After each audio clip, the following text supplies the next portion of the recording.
What up, nerds? Shaboy! I'm Jared, and this is Changelog News for the week of Monday, August 26th, 2024.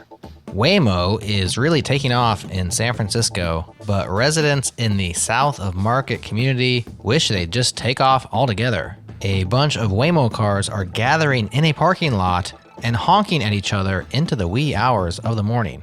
Seriously. Neighbors shared videos of driverless Waymo cars filing into the lot and backing into spots, which appears to trigger honking from the other Waymos. After much negative social media and eventually press coverage, the company stated they know about the issue and are working on a fix. Much love to the dev who pulls that JIRA ticket.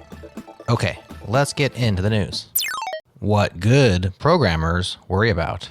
Leonardo Creed pulls together some wisdom from Linus Torvalds, who said, "Bad programmers worry about the code, good programmers worry about data structures and their relationships." Then he adds in the art of Unix programming, which said, "Data is more tractable than program logic. It follows that where you see a choice between complexity in data structures and complexity in code, choose the former. More, in evolving a design, you should actively seek ways to shift complexity from code to data." Leonardo suggests the following, quote, "Start with the data. Try to reduce code complexity through stricter types on your interfaces or databases. Spend extra time thinking through the data structures ahead of time," end quote. This advice also comes from Leonardo's own experience. He says this, quote, "I once worked on a project where we spent quite a while optimizing complex algorithms, only to realize that by restructuring our data, we could eliminate entire classes of problems. We replaced a 500-line function with a 50-line function and a well-designed data structure. Not only was the new code faster, but it was also much easier to understand and maintain," end quote. In politics, James Carville famously hung a sign on Bill Clinton's wall that said, "The economy, stupid," because that's what really mattered the most to get Clinton elected. In software systems, we may need to hang a sign that says, "The data, stupid." Toasts are bad UX. Max Schmidt makes the argument that toast notifications create a bad user experience. What are toasts? One good definition I found says a toast is a non-modal, unobtrusive window element used to display brief, auto-expiring windows of information to a user. That sounds right to me, but why doesn't Max like them? He says, quote, "The core problem is that toasts always show up far away from the user's attention." That also sounds right to me. Max goes on to give a couple of examples and how he'd redesign the interaction so it doesn't need a toast notification. Lots of good thoughts in short form here. Check it out in your chapter data and the newsletter. ChartDB is a web-based, database diagramming editor. What's cool about this open source, self-hostable web app is its instant schema import. Quote, "Run a single query to instantly retrieve your database schema as JSON. This makes it incredibly fast to visualize your database schema, whether for documentation, team discussions, or simply understanding your data better," end quote. They give you what they call a magic query that you take and run in your database, Postgres, MySQL, SQLite, etc., and then paste the resulting JSON into ChartDB for it to visualize. From there, you can use the interactive editor to fine-tune the schema. It also looks really nice, image, in your chapter data and the newsletter. It's now time for sponsored news. The top 5 launches of Supabase Launch Week 12. Number 5, they released log drains, so you can export logs generated by Supabase products to external destinations like Datadog or custom HTTP endpoints. Number 4, authorization for real-time's broadcast and presence is now public beta. You can now convert a real-time channel into an authorized channel using RLS policies in 2 steps. Number 3, bring your own Auth0, Cognito, or Firebase. This was actually a few different announcements, support for third-party auth providers, phone-based multi-factor auth, and new auth hooks for SMS and email. Number 2, build Postgres wrappers with Wasm. They released support for WebAssembly foreign data wrappers. With this feature, anyone can create an FDW and share it with the Supabase community. You can build Postgres interfaces to anything on the internet.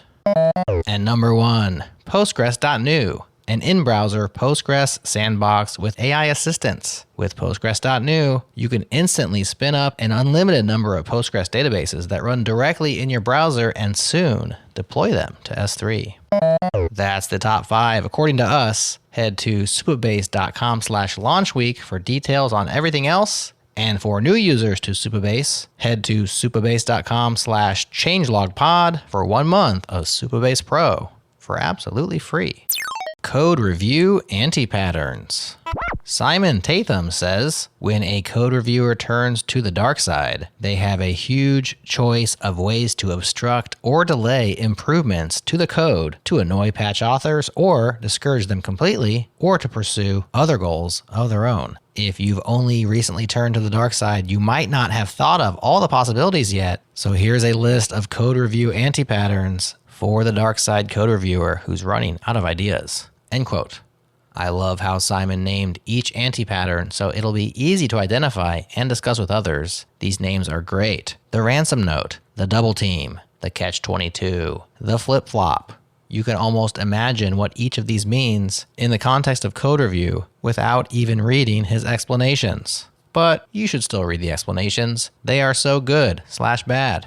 For example, the priority inversion. In your first code review passes, pick small and simple nits. Variable names are a bit unclear. Comments have typos in them. Wait for the developer to fix those and then drop your bombshell. There's a much more fundamental problem with the patch that needs a chunk of it to be completely rewritten, which means throwing away a lot of the nitpick fixes you've already made the developer do in that part of the patch. Nothing says, your work is not wanted and your time is not valued. Better than making someone do a lot of work and then making them throw it away. This might be enough to make the developer give up all by itself. Flow state, confirmed by scientists. We all know that feeling when total absorption in an activity makes the rest of the world disappear and all its troubles with it. But did you know scientists have been studying it for years? Quote, the late Hungarian psychologist Mihaly, long last name that I won't even try to pronounce, who first coined the term flow, went as far to call it the secret to happiness. Contrary to the assumption that we are happiest while resting, he found that the peaks often involved very high levels of mental focus. The specific activity did not seem to matter. It could be swimming, playing the violin, or performing brain surgery. What counted was the feeling of immersion and mastery. End quote. I would argue that the reason many of us enjoy programming computers is because it's an activity that easily evokes a flow state. The world-melting result of immersion, coupled with the eventual feeling of mastery, is a hell of a drug. Cocaine is a hell of a drug. The linked article dives into some of the psychology and attempted scientific study of flow state. While scientists have confirmed that it's a very real phenomenon, what causes it and how to achieve it have been harder for them to nail down. Maybe they should put down the petri dish and pick up a code editor. That's the news for now, but also scan the companion newsletter for even more stories worth your attention, such as a tool that lets you execute commands on a server by sending UDP packets, a blog post titled "You Are Not Dumb, You Just Lack the Prerequisites," and a network called Nomad for building private and resilient communications platforms. If you don't get our changelog newsletter in your inbox each Monday, fix that bug at changelog.com/news. We have some awesome episodes coming up this week. On Wednesday, Ryan Worrell from Warpstream. And on Friday, Pound a Fine. The legend continues. Have a great week. Leave us a 5-star review if you dig our work. And I'll talk to you again real soon.